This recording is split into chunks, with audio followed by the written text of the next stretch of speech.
Arkadaşlar merhaba. Bu videoda sizlere datayı içeri aktarma konusundan bahsedeceğim. Datayı içeri aktarma için file bu kısımdan import ve burada işte formatlarımız var. Hangi formatta içeri aktarmak istiyorsak o formatı seçip içeri aktarma işlemini yapabiliyoruz.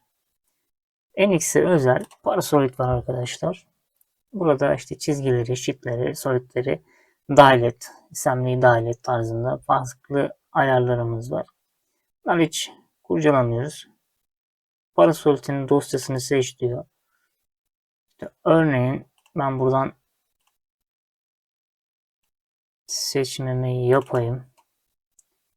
OK'ledim. Mevcut parçam NX'in içerisine aktarım sağladı.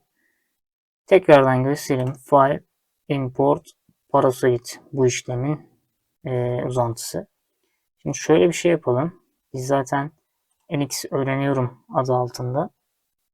Burada kendi rolümüzü oluşturuyorduk. İşte bu konu üzerinde de şöyle bir şey yapalım. Boşta sağ tuş yapıp customize diyoruz. Şimdi bu importu daha kolay yapmak için buraya import Parasolid yazıp bunu basılı tutuyorum. Örneğin bu kısma bıraktım. Close dedim. Artık import yapacağım datalarımı buradan direkt kısa yol çekebilirim.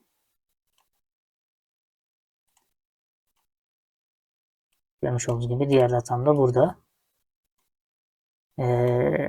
Bir sonraki videoda görüşmek üzere. Hoşça kalın.